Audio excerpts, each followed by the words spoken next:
What's up mga kakanlibak? Magandang araw. Panibagong panibagong adventure. Kaya ngayong araw, tara samahan niyo muna kami at magalimas muna tayo din sa uwi. Tapos nga rin namin mag-umagahan, nagpahinga lang kami saglit. Tapos nung bandang mga alas 10 na ay lumakad na rin nga kami. Dahil malapit-lapit lang naman din sa may amin na rin paglimasan namin. Nung Biyernes nga rin napagplanuhan ko na kung saan ako magalimas dahil wala na tayong pang upload dito sa Facebook. Wala na tayong pang content. Kaya nung naisip ko na meron pala nga rin pwedeng limasan din sa may uwi, kaya yun na lang ang pinuntahan namin. Dahil siguradong madami na namang hipon doon at sobrang tagal na rin nung naunang naglima sa amin doon. Kasama pala nga natin ngayong araw ay siyempre walang iba kundi si Marmat. Dahil si Jerome ay mamaya pa siguro masunod dito sa atin. Yun yung isa pa namin kasama sana ay kasi may lakad sila ng pamangkin. Pichata sila. Kalipas dito ang mahababang lakaran na ito, nakarating na nga agad kami dito sa unang libuo na aming limasan. Di totoo yan.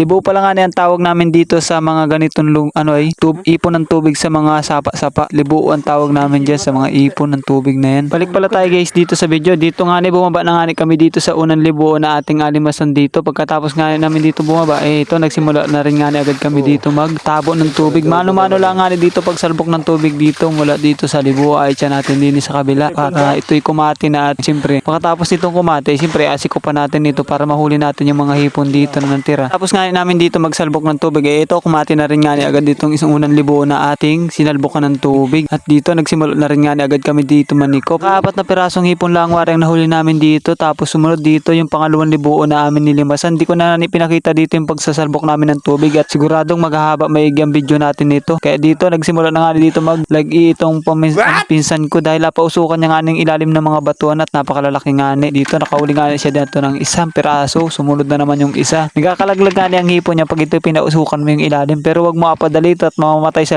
loob yun. Kaya na lang talaga paghuli dito ng hipon lalo na pag ngulpin lalaki ng bato na napaglimasan ninyo. Napakahirap huli yan. Ito lang talaga nagawa namin, napausukan lang namin para bumaba yung mga hipon at siyempre para makuha mo. Sayang din kasing pagod mo doon pagsalbok ng tubig bago wala ka lang mahuhuli. Kaya nagawa namin ito pero hindi naman napatay yung hipon. Wag mo lang apadalito at siguradong patay doon sa loob yun. Shoutout pala kay Ma'am Maria Rosini Celestre from Marinduque. Maraming salamat po sa inyong panonood. Shoutout din pala kay Sir Nance Vlog. Shoutout din pala kay Sir Drasser Solas. Shoutout din pala kay Renzi Manggubat. Nga si Jerome naglibas nga dito ng napakaliit na libo pero may nahuli naman siya isang hipon dito. Medyo malaki na. Kapang yata. Ito nga pala guys yung pinakamalaking libo na nilimasan namin dito. Ito nga yung pinasyalan namin kanina yung mga hipon ay nakapatong na nga doon sa may mga bato. Kaya ito nga ang pinakamaraming nahulihan namin dito. Nagalabasan na nga yung mga hipon nito kanina nung pinuntahan namin dito. Forward ko na nga dito yung paghahagis namin dito ng tubig at medyo mahaba-haba nga itong paghahagis ng tubig at napakarami nga yung tubig nito at napakalalim. Tapos nga namin dito magsalbok ang tubig ay dito nagsimula na nga agad kami dito magkuha ng mga hipon dahil napakarami na nga ito nga napakalalaki nga nahuhuli ni Marmar dito may ilalim ng bato, nagadudukot lang niya. Tingnan niyo naman yung napakalaking hipon na yun, kulay orange ng kanyang sipit. Wow! Nadila, Jerry, sa bunga day.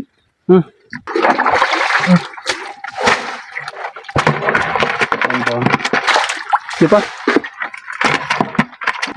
Narin po. Yung katawan eh.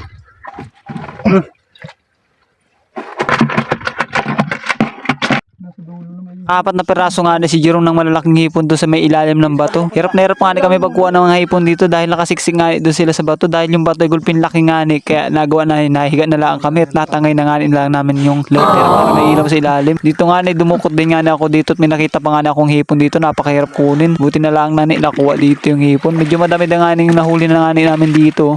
Parang may naamoy ako hindi maganda. Dito nga napagtripan pa nga ng dalawa. Ika daw nahuhuli igat pero nahuli na pala naman. Andiyan ba? Gawang mo. Hindi pala. Huli na! When? Hindi ko! Jerry, Balbon. Tangin mo. Laki naman din. Ay kasi, pagdaan nyo na.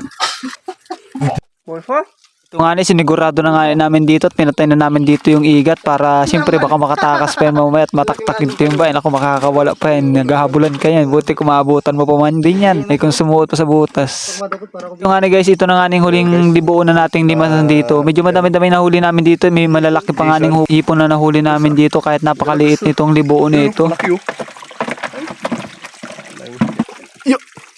Ayun na, ayun. Tinggaling pa Ito nga ni guys ay tapos na rin nga ni kami dito maglimas at dito tinabi na nga ni namin dito yung mga hipon. Sinicure na namin dito sa sima at nilagay ko dito sa timba. Lumakad na rin nga ni kami dito pataas sa may bundok ni Lulundolpo. Dito nga ni iyan sa may uway lamang. At dali na rin nga ni kami dito pagkakit dito sa bundok ni Lulundolpo nito at medyo matarik nga ni ito. Nalamig na rin nga ni pati kami dito at basang-basa na nga ni yung damit namin dito at short ko nga ni kanina sa paggiga dun sa may malaking bato para lang makuha yung mga hipon na yun. Pero sulit naman ang pagod, marami naming nahuli. Dito pagkadating namin dito sa may ibabaw, may nakita nga ni ako ditong bayabas, pinuti ko na nga nito at may ditong kain-kainin. At dito pagkarating namin dito sa baba ay ito tinaktak ko na rin nga dito sa timba para makita nyo naman kung gaano karaming nahuli namin, no? Napakalalaki niya, no? Hanggang dito na lang for today's video guys. Maraming salamat sa inyong walang sawang panonood.